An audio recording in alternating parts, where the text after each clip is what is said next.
eu vou iniciar de onde paramos na última aula. Então, eu vou revisar, refazendo aquele exercício que eu coloquei, é o mesmo, inclusive eu só repeti ele lá no sistema, Uhum. tá? Eu coloquei ele lá novamente para terminar a análise. Então, eu vou voltar na planilha de cálculo para mostrar onde foi que paramos. Então, eu fui colocando aqui, nós trabalhamos o orçamento de vendas, trabalhamos o orçamento de mão de obra direta, os custos indiretos, despesas administrativas e imobilizado. Paramos aqui, né? Então, a partir daqui, nós temos o orçamento do custo dos serviços prestados. Então, observe que valores são esses que eu peguei. Primeiro, o custo dos serviços prestados, no caso da nossa empresa aqui, ela é uma prestadora de serviços, então ela tem mão de obra direta, que é o custo direto, e o custo indireto. Então, esse valor de 5.800, de onde eu tirei? Aqui, ó, da planilha 2, que é a mão de obra direta, no valor de R$ 5.800. E os custos indiretos é a planilha 5, que é o orçamento de investimentos imobilizados. Então, o total é 22 mil. Simplesmente eu repeti aqui na planilha, eu tenho o custo dos serviços prestados em R$ 27.800.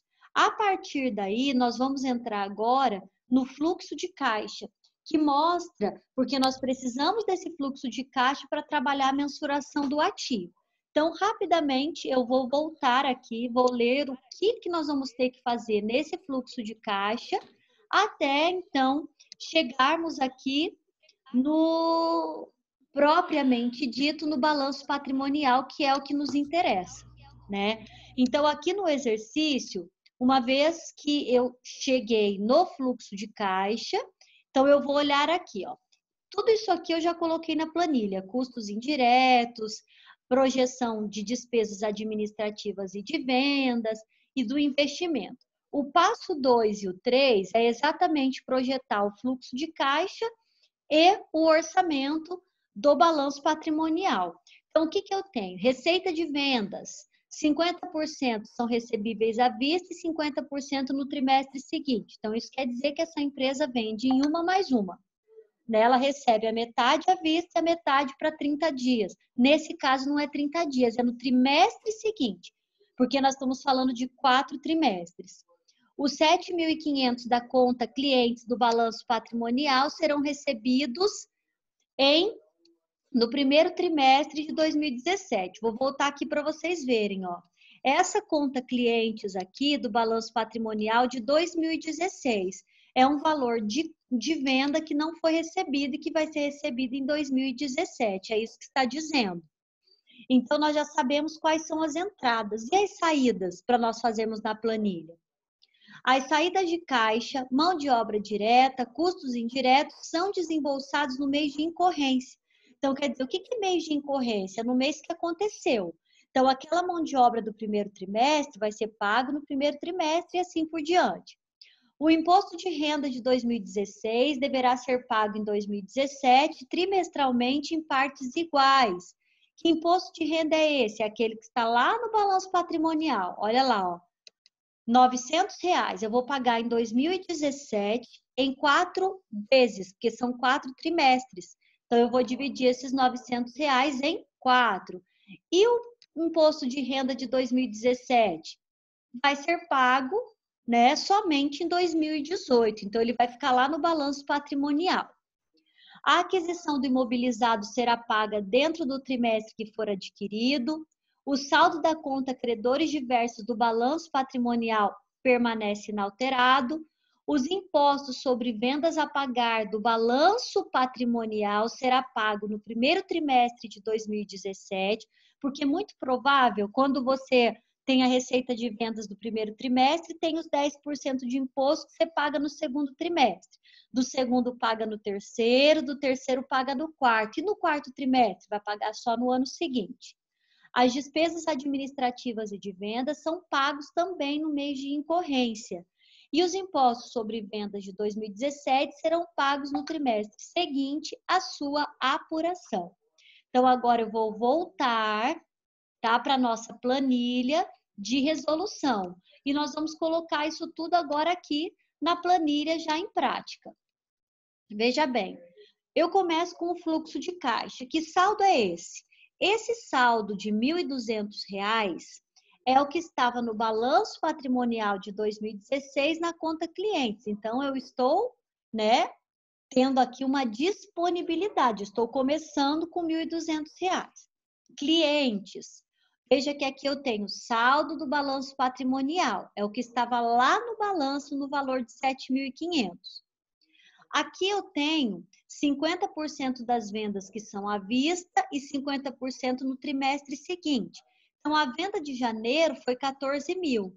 Recebeu 7 mil no primeiro trimestre, 7 mil no segundo trimestre. A venda do segundo trimestre foi 18 mil. Então, eu recebi 9 mil à vista, 9 mil a prazo no terceiro trimestre. A venda do terceiro trimestre, a receita foi 10 mil. Então, eu recebi 5 mil no terceiro trimestre e 5 mil no quarto trimestre. A receita do quarto trimestre foi 16 mil. Então, eu recebi 8 mil aqui e vai ficar 8 mil para quando? Para 2018. Então, lá no balanço patrimonial de 2018, a conta cliente será de 8 mil, que é o valor que eu ainda não recebi. Com isso, eu fecho as minhas entradas, tá? Não tenho mais nada de entrada, só tenho saída agora. Então, vamos lá. Pagamento da mão de obra direta. Vamos lá na nossa planilha de mão de obra, que é a primeira, ó, veja. 1.400 no primeiro trimestre.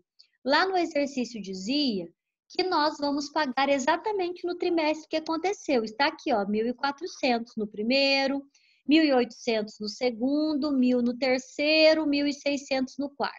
Total, 5.800 de saída, só com mão de obra. Custos indiretos menos a depreciação. Então, eu peguei aqui na minha planilha, tenho aqui, ó, custos indiretos, R$ 5.500 no primeiro trimestre. Qual que é o valor da depreciação? 1.000. Na planilha do fluxo de caixa, eu estou lançando custo total menos a depreciação. Então, é 5.500 menos 1.000. Por que eu não lanço esse 1.000 no fluxo de caixa? Porque ele não saiu do caixa. Ele não é uma saída efetiva. Por isso que eu lanço apenas os 4.500. Pagamentos de despesas administrativas e de vendas. Por que o valor é 1.412,50 em cada um dos trimestres? Porque nós vamos voltar lá. Olha lá, ó, 1.412 no primeiro trimestre, no segundo, no terceiro e no quarto.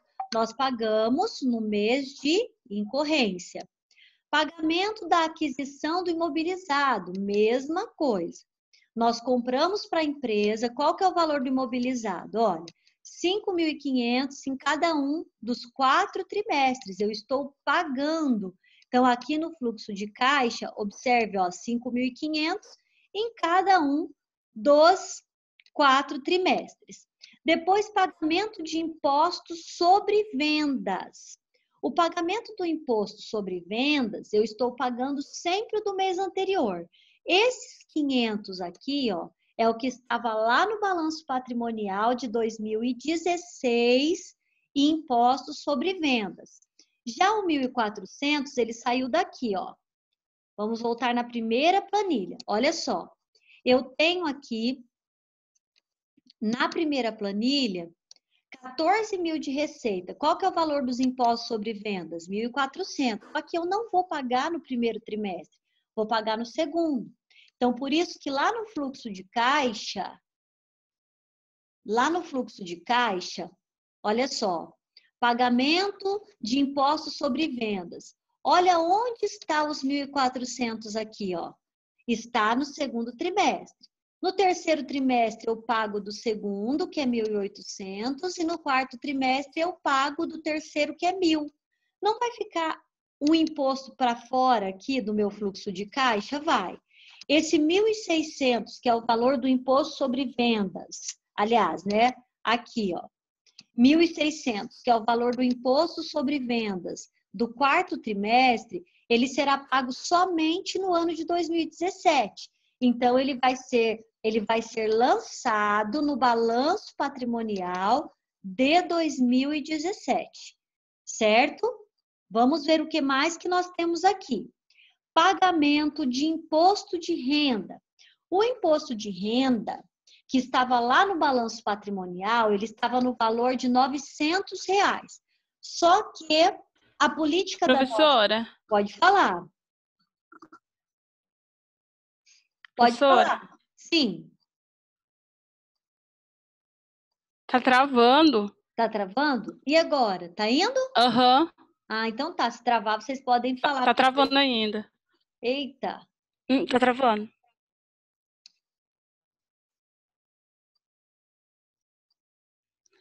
Será que normalizou agora?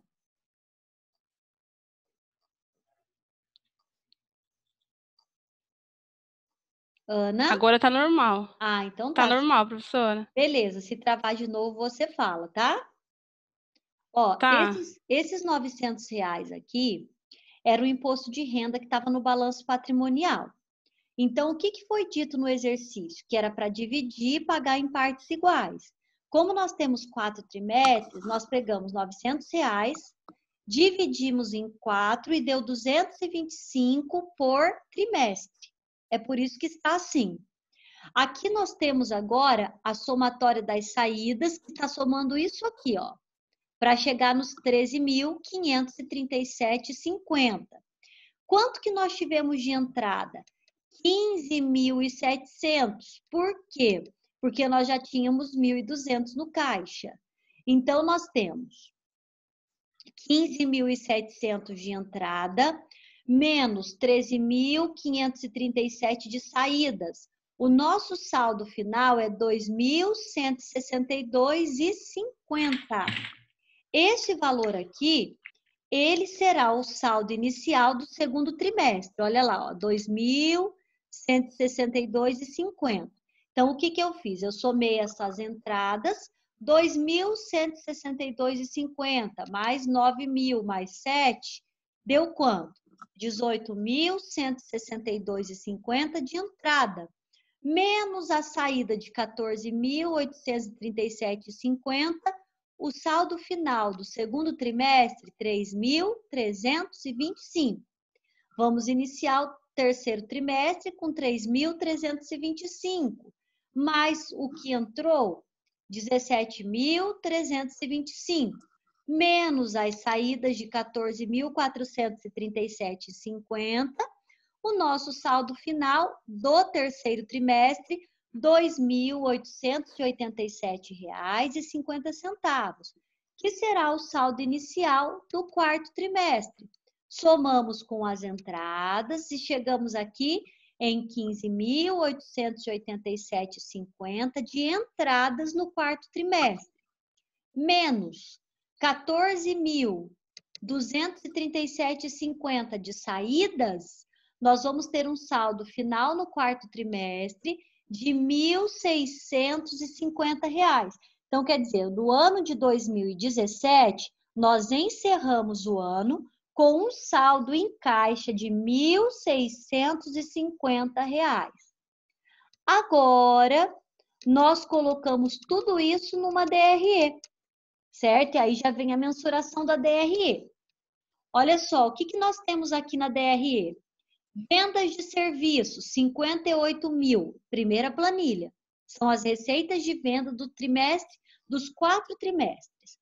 Menos o imposto sobre venda, que é 10%, 5.800. Vendas líquidas, 52.200. Menos o custo dos serviços prestados, que foi a planilha que nós fizemos. Olha lá, ó. Custo dos serviços prestados, 27.800. É igual ao lucro bruto de 24.400. Menos despesas administrativas e de vendas, que nós temos aqui na nossa planilha. No valor, olha lá, despesas administrativas e de vendas, 5.650.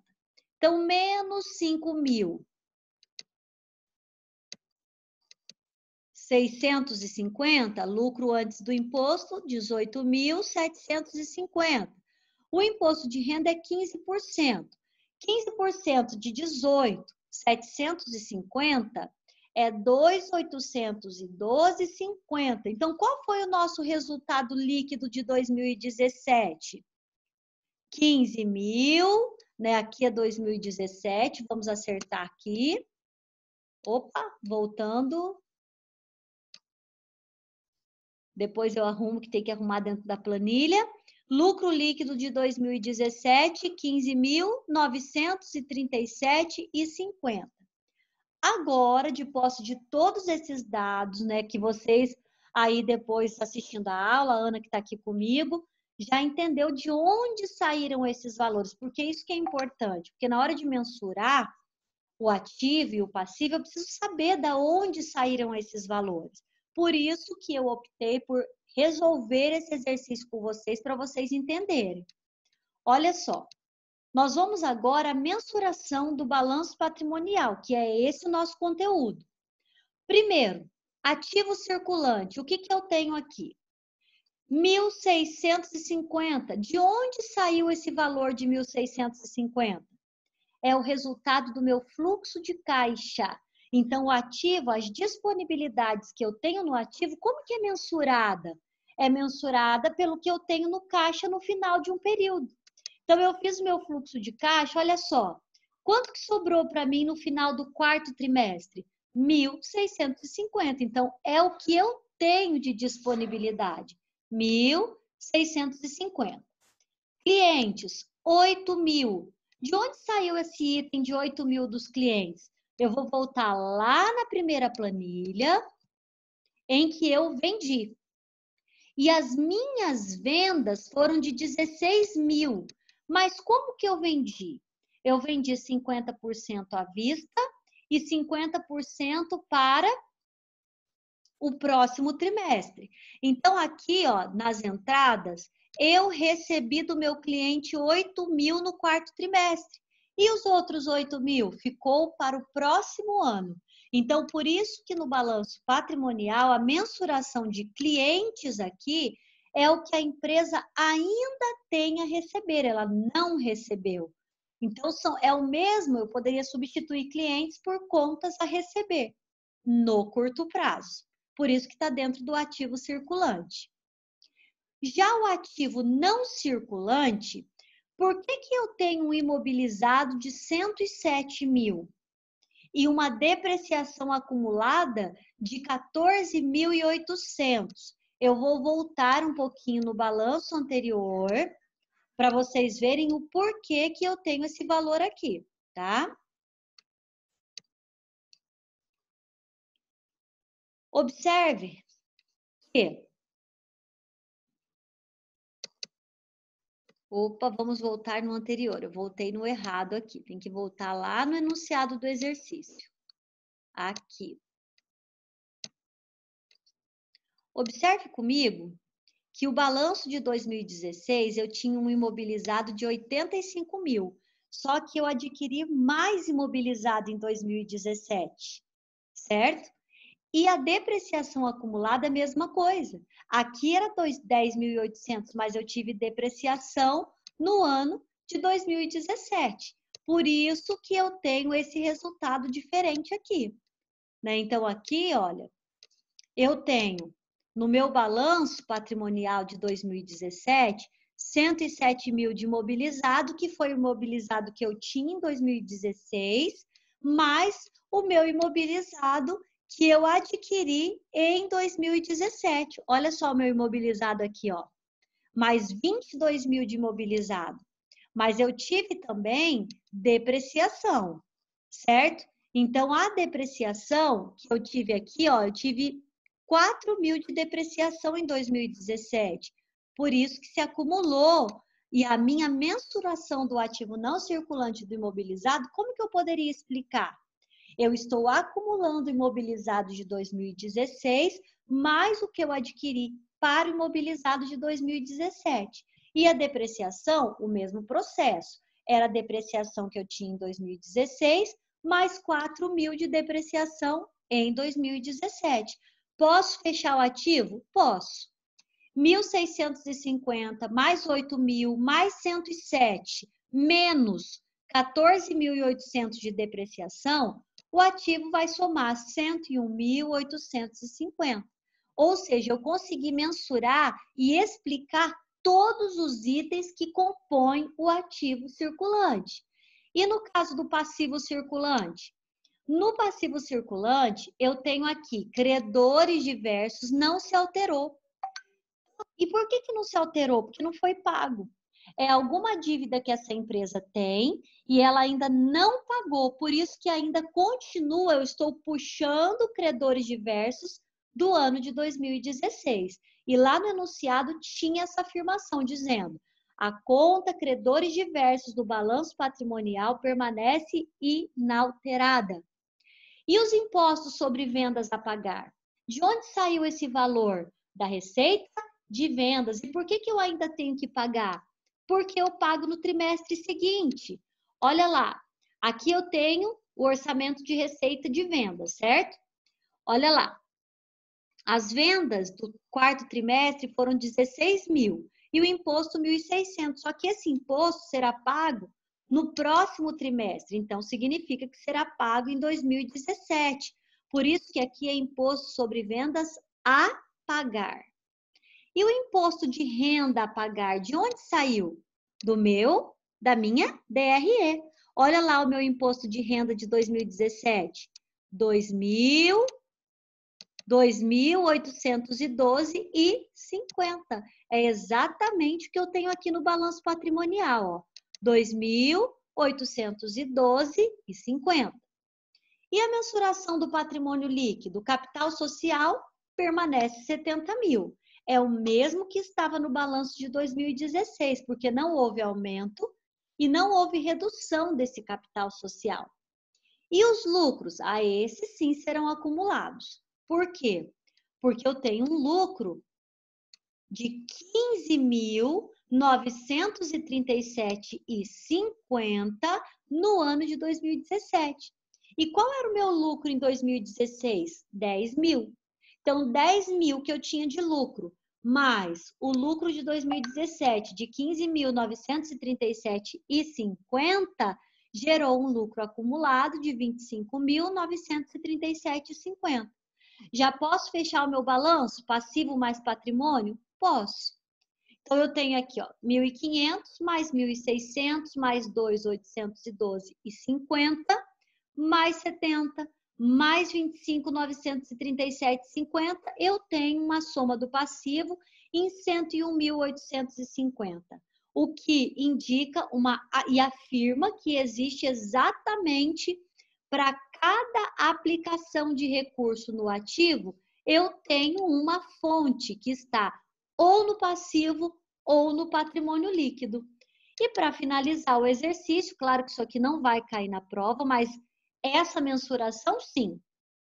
O que eu fiz questão de trazer um exercício pronto é para não ficar só na teoria para vocês. O que é mensuração de ativo, Então, agora você viu na prática como mensurar, tá? Mas a prova, como que vai ser? Eu posso colocar um exercício pronto e dizer para você, explica para mim essa mensuração. Como que foi mensurado o ativo dessa empresa? Né? Nesse caso aqui, você falaria, olha, com base já em todo o exercício, como que você falaria para mim? Olha, o ativo foi mensurado da seguinte maneira, né? As disponibilidades é o que tem no final do fluxo de caixa. Então, essa é a mensuração, é esse tipo de situação que você precisa. Por isso, a importância dessa aula e da aula passada. Já o retorno do patrimônio líquido, isso aqui não vai cair na prova não, mas eu só vou explicar porque já está aqui. Como que eu calculo? O retorno do patrimônio líquido em porcentagem sempre será o lucro líquido dividido pelo patrimônio líquido. O lucro líquido, quanto é? 15.937,50. E o patrimônio líquido é a soma de tudo que eu tenho no patrimônio. 70 mil mais 25.937,50. 15 dividido por 95.937,50 vai dar 0,17 vezes 100, 17% de retorno. E quanto tempo ele vai levar dentro de tudo que ele vender, que ele pagar para ter retorno? Aí eu vou usar sempre o fator 100, que nunca muda, dividido pelo percentual que eu encontrei aqui. Então, 100 dividido por 17 é aproximadamente 6. Ou seja, essa empresa terá um lucro de 17%, né, de retorno sobre o patrimônio líquido em um período aproximado de 6 anos. Ana, você entendeu essa mensuração do ativo? Porque é isso aqui que precisa saber. Sim. Entendeu? Você viu como que é bem tranquilo? Só que a importância de ver o exercício sendo realizado é isso. Porque aí se eu perguntar para você na prova, Ana, credores diversos, né? Como que foi mensurado credores diversos aqui? Aí você vai olhar lá no enunciado do exercício, entendeu? E vai dizer, olha, a conta credores diversos não foi alterada porque certamente essa empresa não pagou a dívida ainda. Ainda continua devendo para o credor, né? Isso, continua devendo. Então, é esse tipo de análise que vocês vão ter que fazer. Por exemplo, se eu falar como que foi mensurado o imposto sobre venda a pagar em 2017, aí você vai dizer, olha, esse imposto foi mensurado pelo seguinte, a venda foi feita no quarto trimestre, mas como eles pagam só no trimestre seguinte, ficou faltando esses 1.600 para pagar em 2017.